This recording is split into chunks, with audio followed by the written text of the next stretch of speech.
Good evening from San Ignacio. With the 9 o'clock news, I am Patrick Jones. The House of Representatives met in special session today in Belmopan.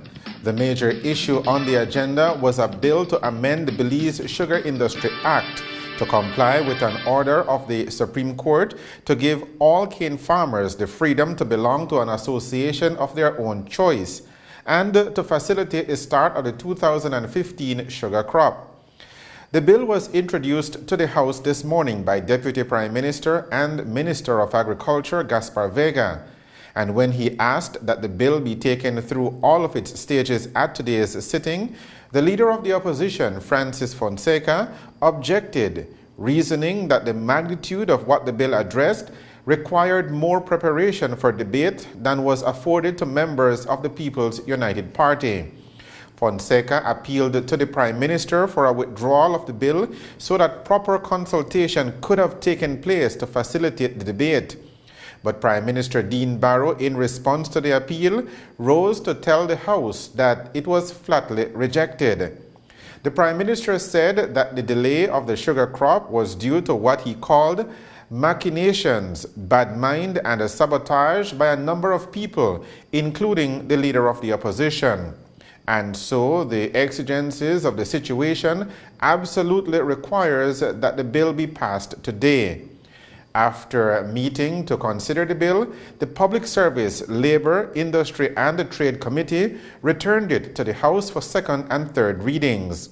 When he introduced the bill for a second reading, Deputy Prime Minister Vega announced to the House that the commercial agreement had been signed by the Belize Sugarcane Farmers Association, another obstacle cleared to allow for the commencement of the milling, which the Prime Minister says he expects by next week. Several members of both sides of the House spoke on the bill, and in the end, the piece of legislation was passed and now goes to the Senate for ratification. The Senate is expected to meet on Tuesday in Belmopan, and by the end of the day, the bill should go to the Governor General for his signature, bringing the changes to the Sugar Act into force. And while the House of Representatives was meeting today inside the National Assembly building, outside, a handful of people were holding a protest. About 5 dozen Caneros and their supporters marched around the National Assembly building, carrying placards and pieces of sugar cane with banners denouncing the way government handled the whole sugar impasse. At a general membership meeting on Sunday, the members of the Belize Sugarcane Farmers Association voted to authorize the BSCFA to proceed with signing the commercial agreement with BSI-ASR, which, as was announced by the Deputy Prime Minister, was done this morning. In the Bible, there is a call for us to love our neighbors, but that message appears to be elusive for residents of a small community in the scenic mountain Pine Ridge. Over the weekend, we traveled to the area to get both sides of the story. Amidst the lush jungle of the mountain Pine Ridge is the picturesque Upper Barton Creek. It is home to part of a cave system that provides ample recreational and tourism opportunities for many visitors to the area. But there is a brewing war of words between neighbors living in the area, and it all surrounds this: a dam restoration project being carried out by Ian Anderson, an entrepreneur who has invested over a quarter of a century in Belize's ecotourism sector. One of the most interesting aspects of this property when I was looking to buy it 2 years ago was that there was an old deteriorated dam that had been built, 25, 30 years ago by previous owners 2 generations before my purchase. And I thought it was just wonderful, the idea of rebuilding an historic dam and modernizing it and turning it into something that we could use today that had been built decades ago. I didn't ever think that there'd be any issue on rebuilding an existing structure that was already there and modernizing it. But obviously we're here talking, so there has been an issue made of it. That issue was first raised by Karina Tyler, whose property is just downstream from where the restoration project is taking place. Tyler took to the airwaves late last year, concerned for what she says is the big environmental damage that is being done to the area. When I came back from the United States around the end of July, I found out that there was a lot of work going on, and I saw one of the equipment operators that was coming back down here from Esperanza a lot. I heard rumors that there was a dam and a big water mill being built. And I guess it was in the beginning of November, maybe end of October. I decided to go back there because I heard more stories, and I walked down Queens Ribbon. And the whole river's been diverted. It's all been diverted to the left. Well, if I'm looking, the west has been moved to the east. But that assertion, first made by Tyler at the end of last year, is being fiercely denied by Anderson. During the restoration process, did at any time yourself or your workers divert the natural flow of this river? Well, Patrick, I think I need to actually ask you that same question in turn, because you have walked with me the entire length from the cave opening down to and past our dam. So I'd like to ask you, have you seen with your own eyes as an investigative reporter any evidence at all of this river being diverted in any way, shape, or form at all from its original footprint? I can tell you that I have not seen that diversion. Well, then I think that answers your question.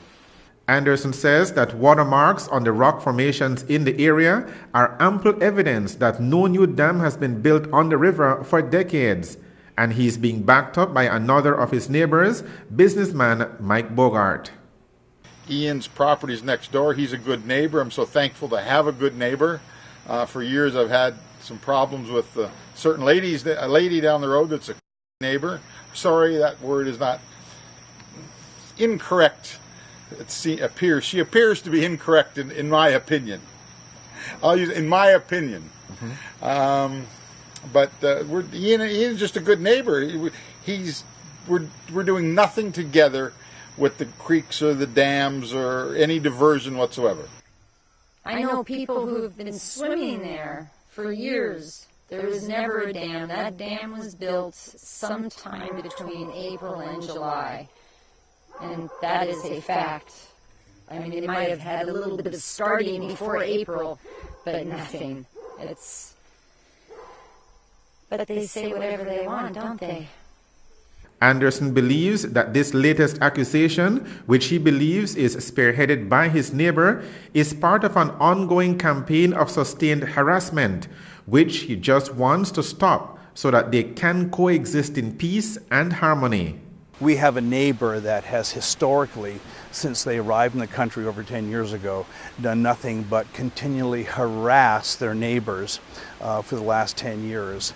And when I moved into the valley about a year and a half ago, this neighbor took issue with anything I did and has been constantly placing police reports against me and my workers and harassing us, claiming that portions of my property were hers.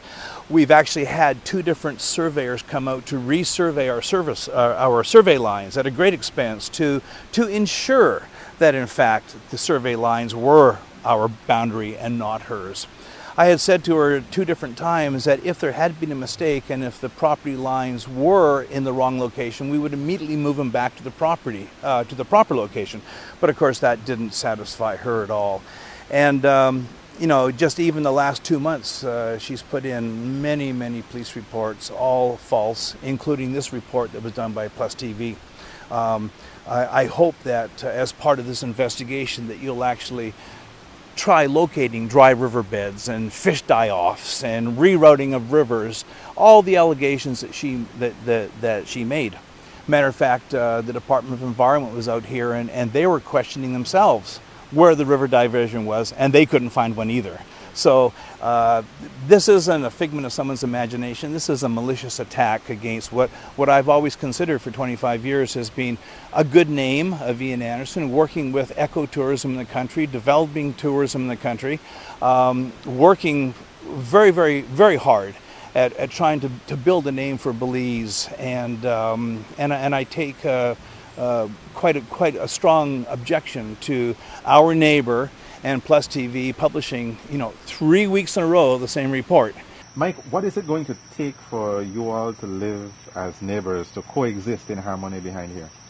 We have tried numerous times to coexist with her.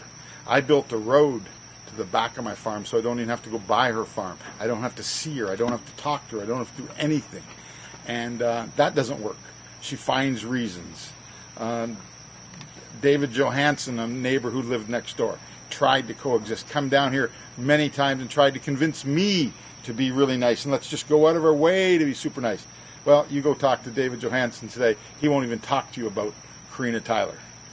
He's had to move away. Everybody's been moving away.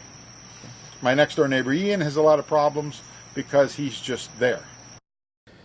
Belize Media Group placed a call to the Chief Environmental Officer in Belmopan this afternoon, but we were told that he was not available to take our call at the time.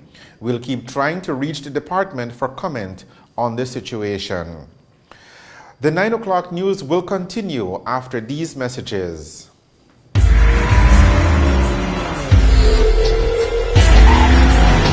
Precision handling, high performance braking, smooth and comfortable ride.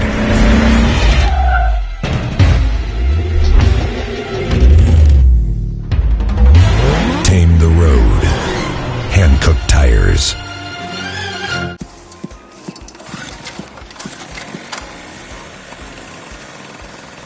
My dad never misses a football match. Me neither.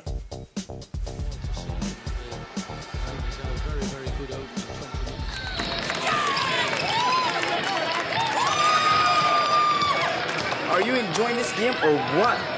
I'm loving every minute of it.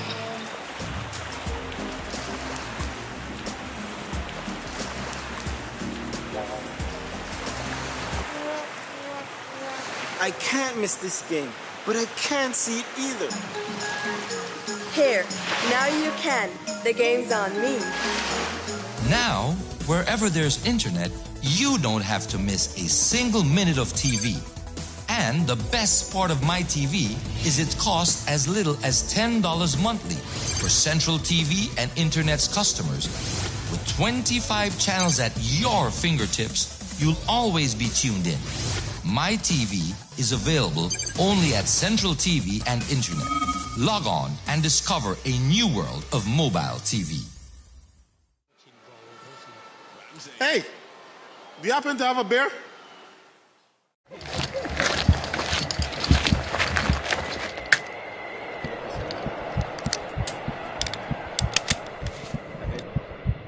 We all have our bucket list and plan to start fulfilling them someday.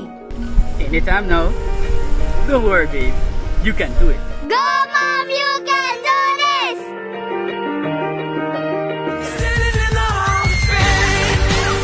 Why not turn someday into today with an easy credit personal loan? Atlantic Bank can make it happen. We offer loans at competitive interest rates with low monthly payments for all your financing needs. Because life should be easy. How was it, Mom? It was good. Atlantic Bank, building the future together.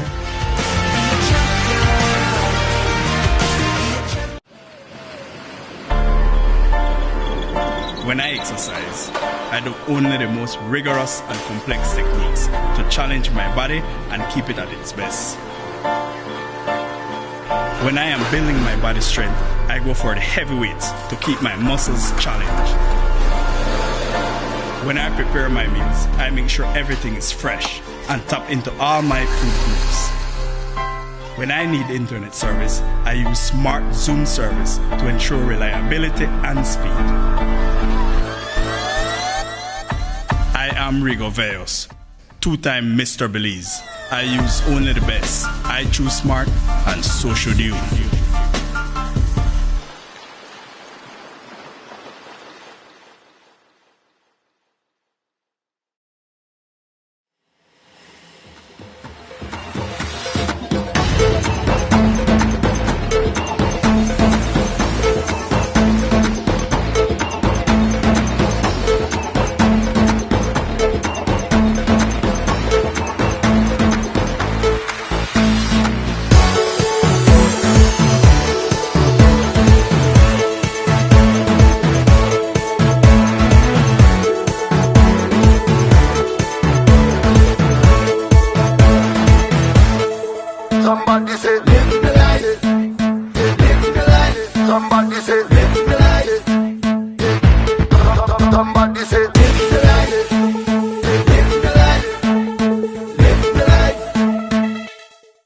You're watching the 9 o'clock news. Stories making headlines today. Amendments to the Belize Sugar Industry Act were approved today by the House of Representatives.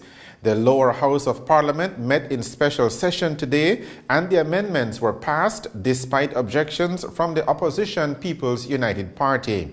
And a traffic accident over the weekend in Corozal claimed the life of one man. 3 men have been detained as police continue to investigate the killing of a volunteer of the Belize Defense Force on Saturday night. The victim has been identified as 23-year-old Denver Villafranco. Police say that around 7:20 on Saturday night, they found Villafranco on the ground on Complex Avenue with a stab wound to his abdomen. He was taken to the Carl Huchner Memorial Hospital, where Villafranco died while undergoing treatment. Initial police investigations are that Villafranco, who lives on Police Street, was walking on Complex Avenue when he was approached by 3 men who attacked him, during which he was fatally wounded. Police say that a 4-inch knife with a black handle, believed to be the weapon used to stab Villafranco, was recovered at the scene. The body now awaits a post-mortem examination, and police say they have detained 3 men pending investigations. 2 days after police reported her missing, the body of 22-year-old Sylvia Carmen Benitez was found in an area north of San Pedro town on Saturday afternoon. According to authorities, passers-by in the area 3.5 miles north of San Pedro town found the nude body of the young mother of Honduran nationality in a muddy pond at the side of the road. Police say that a post-mortem examination revealed that Benitez's body had multiple blunt force injuries to the right side of the face, the neck, and the back. The autopsy also found restraining type injuries to the shoulders and inner thigh. But due to the advanced state of decomposition, the cause of death could not be determined. Police investigations continue. A traffic accident on the Philip Golson Highway late on Saturday night has claimed the life of one person. The victim has been identified as 24-year-old Eric Veyos. Police say Veyos was northbound in a Nissan Altima car around 11:50 p.m. on Saturday when it suffered a tire blowout. Veyos is reported to have then lost control of the car, which crashed into a culvert and flipped several times. Police say Veyos was thrown from the overturning vehicle and sustained fatal injuries, including an open wound to the back of the head. He was taken to the Corozal Community Hospital for medical treatment, but died a short time later. The traffic incident, police say, happened between miles 81 and 82 on the Philip Golson Highway, which is in Ranchito Village, Corozal. A firearm does not have to be whole to be considered a firearm under the laws of Belize. And that is the reason why 2 young men are in central prison at Hatteville tonight. 21-year-old Akeem Rekenia and 19-year-old David Mass are accused of keeping component parts of a firearm, a charge to which they pleaded not guilty before Senior Magistrate Sharon Fraser today in the Magistrates Court. For purposes of context, we refer to the Firearms Act, Chapter 143 of the Substantive Laws of Belize, which defines a firearm as, and we quote, any weapon or other thing of any description from which any shot, bullet, or other missile can be discharged and includes any component part of any such weapon or other thing and any necessary, or that should be accessory, to any such weapon or thing designed or adopted to diminish the noise or flash caused by firing the weapon or thing, but does not include a toy gun or a toy pistol. End of quote. Members of the Gang Suppression Unit were on Gibnut Street around 9 o'clock last night when they saw the 2 walking and acting suspiciously in their view. Upon conducting a search on Rekenia, they found a rusty receiver, the lower stock of a shotgun, with no visible serial number. while en masse they found a gun butt with plastic, which are component parts of a shotgun. The court remanded the pair into custody until their next court appearance on March 18th. Belize Media Group has been reliably informed by sources inside the Belize City Council that Belize City Mayor Darrell Bradley has stripped Councillor and former Deputy Mayor Dion Leslie of the portfolio of sanitation. We could not reach Bradley himself for comment despite sending a text message to his phone requesting an interview. But we have spoken with two city councillors who confirmed having received the news through text message, as reportedly did other members of the council, although we are not clear if this was official or not. The news has raised concern among some members of the ruling United Democratic Party, including senior officials, who say they are disturbed by what they classify as an untimely move by the mayor, for which he has not given confirmed reasons as yet. But our investigation has revealed that according to the councillors with whom we spoke, the mayor has for some time been upset about the level of information leaked about the council's activities, going so far as to speak to UDP party chairman Alberto August to report his concerns. But we cannot say if Leslie is being blamed for this, as we have yet to speak to the mayor, who at last report was meeting with Leslie this afternoon. We will continue to follow this story. The European Union's Banana Accompanying Measures program is winding down, and one of its last acts was a 2-week gathering of educators in the technical and vocational sector to training that is by the Ministry of Education, Youth and Sports' Education Training and Employment Services. The closing exercise was held on Friday at the Biltmore Hotel in Belize City, where Director of the ETIS program, Dr. Margarita Gomez, summarized the accomplishments. From the EU project, the BAM 2012 project that we are engaged in, that is directly aligned with our education sector strategy, as our CEO indicated a while ago. But part of this activity is, well, the EU BAM 2012 project has a number of activities. This is only one of those activities that is leading us to improving TVET. And these past 2 weeks' activities have been the alignment of the national curriculum with the regional vocational standards. We didn't have an opening ceremony at the beginning because we felt, we need to really get the work going before, we can really know what we have accomplished. And so we are now celebrating our accomplishment of the 2 weeks' activities. Although the work is not totally finished because aligning curriculum is not an easy task. It is really time consuming and there's just so much that we could have done. But we have initiated the process, we have built capacity with instructors, and so we're celebrating basically the 2 weeks accomplishment. The workshop was open to all educators countrywide, but there was a special participation from the South where the program was concentrated.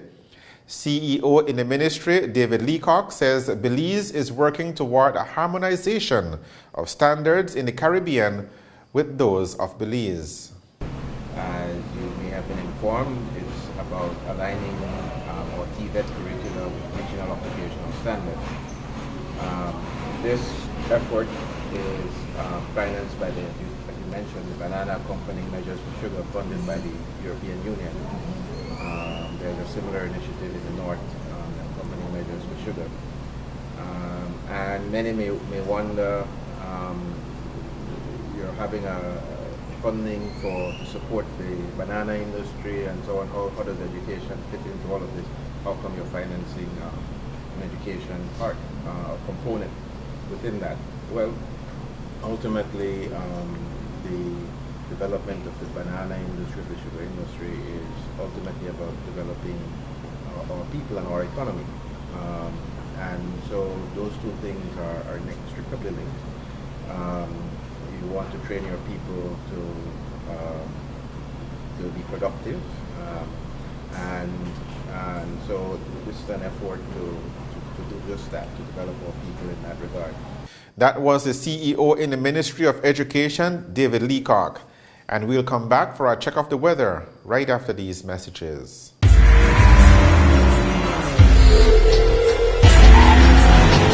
Precision handling. High performance braking. Smooth and comfortable ride.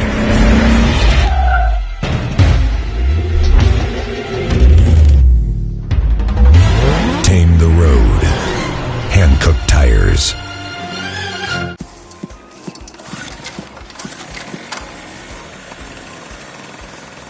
My dad never misses a football match. Me neither.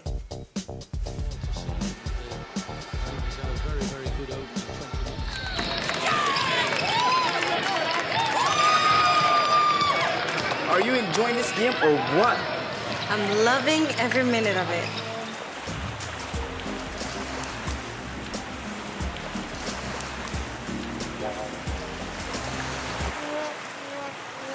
I can't miss this game, but I can't see it either. Here, now you can. The game's on me. Now, wherever there's internet, you don't have to miss a single minute of TV.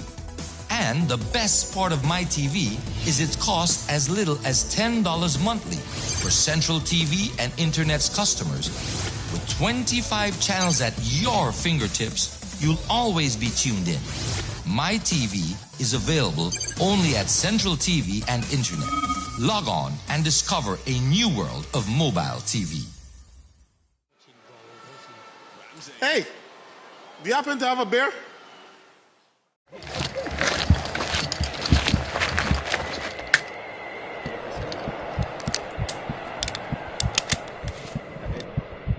We all have our bucket list and plan to start fulfilling them someday.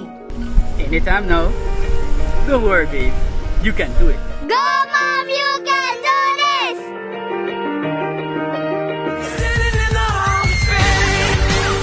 Why not turn someday into today with an easy credit personal loan? Atlantic Bank can make it happen. We offer loans at competitive interest rates with low monthly payments for all your financing needs. Because life should be easy.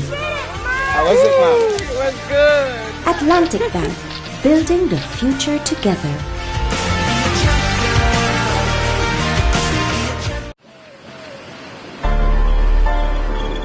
When I exercise, I do only the most rigorous and complex techniques to challenge my body and keep it at its best. When I am building my body strength, I go for the heavy weights to keep my muscles challenged. When I prepare my meals, I make sure everything is fresh and tap into all my food groups. When I need internet service, I use Smart Zoom service to ensure reliability and speed.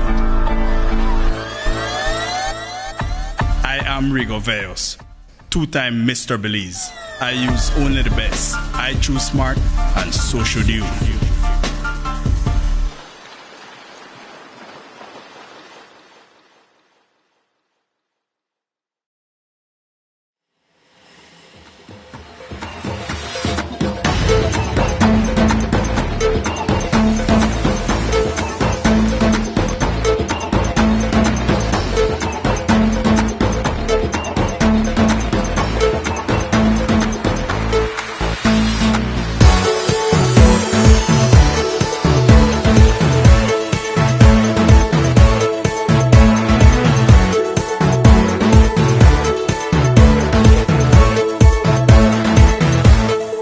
Somebody say live the life. Live the life. Somebody say live the life. Somebody say live the life. Live the life. Live the life. It is a partly cloudy Monday night in San Ignacio, and isolated showers or periods of light rain is occurring, but mainly over the sea. The relative humidity is about 83%, and winds are westerly to northwesterly at between 5 and 15 knots. The barometric pressure is holding steady at about 1,016 hectopascals, and the low temperature at dawn will be around 64 degrees Fahrenheit in Belmopan and at Central Farm, while in Dangriga and Punta Gorda it will be around 70 degrees Fahrenheit.